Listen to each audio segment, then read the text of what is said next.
All right, so in the last 24 hours, we've had a good mix of things happening right now. So we've had Trump talking about the peace talks, tension still going on in the Middle East, and also some news on Ukraine. And at the same time, Bitcoin is pushing towards 80K.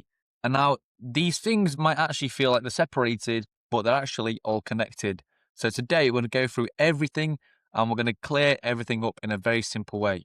So now starting with the Middle East. Right now, there's technically a ceasefire involving Iran. And according to reports from sources like Reuters and The Times, there are ongoing discussions about possible next steps in negotiations. So firstly, there was that 3 to 5 day extension, but now it has come to light that it was actually false. So there isn't actually a full deadline mentioned. Now, Trump has also mentioned that more talks and things could happen very soon. So we're most likely going to see something happening on the weekend. Like, normally this thing happened on the weekend. Then the previous time where we had the Strait blocked and Trump said he's going to blow up an entire civilization, that also happened on the weekend. And he does this so he can obviously get things in order before the markets open on the Monday. But that's for traditional markets. So he has a little bit of time to kind of figure out what's going to happen and where to put himself in the better position. Very understandable. But even with that, the situation is pretty tense.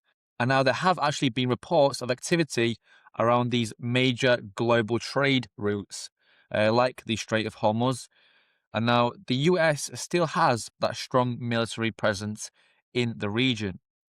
So while the ceasefire sounds like things are calming down, in reality, it's more like a temporary pause to all of this, what's going on. And now the important thing here is that the markets react not just to what's happening, but to what could happen next as well. So that is where currently we're at with Iran and USA. And now the Ukraine war, as you know, is still going on. But according to updates from like The Guardian and the European Union, has approved a massive financial support package for Ukraine, which is 90 billion euros, which is just insane. And now, along with new sanctions on Russia. And now, this basically signals that the situation isn't actually going to end very soon. It's more like a long-term geopolitical conflict at this point, and now we have two major global tensions happening at the same time. Middle East uncertainty, and now a continued war with Ukraine. And now, whilst we've got all of this going on, we also have some interesting things happening for Bitcoin. Now, Bitcoin is actually going up, and it's getting close to that $80,000 level. Yesterday, I actually saw it for myself that it peaked to about 79,000 and something. So let's have a look. So now here you can see Bitcoin did actually make a high of about 79,500 and something in change. And now that was actually yesterday about 4 o'clock-ish. And now we have been going bearish ever since that move to the top, as you can see. And now based on reports, there are a couple of reasons why this is actually happening. Firstly, even with the temporary ceasefire, that actually does reduce the short-term fear. When fear drops, investors are more willing to take risks. And now secondly, we have the strong inflows into Bitcoin ETFs, meaning large institutions are putting serious money into crypto right now. And now, as you can see, we've got $58.74 billion of net inflows currently in the market. And the last update was at 6:50 a.m. today. And now this is a relatively large number. And I've also got Bitcoin increasingly being seen as something separate from traditional systems. So when there's uncertainty in politics or global stability, some investors move money into assets that feel more independent. So it's not random that Bitcoin is rising again.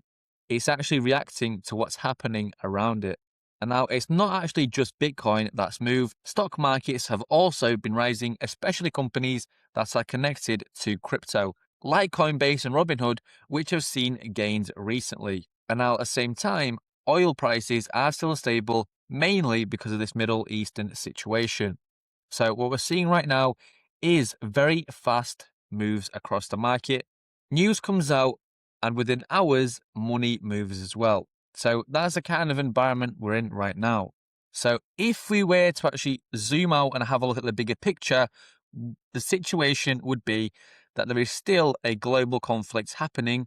There is still that uncertainty, but markets are actually moving up. And that is because investors are constantly trying to price in what happens next, not just what's happening right now. And now, as for Bitcoin, Bitcoin is actually starting to play the bigger role in the system.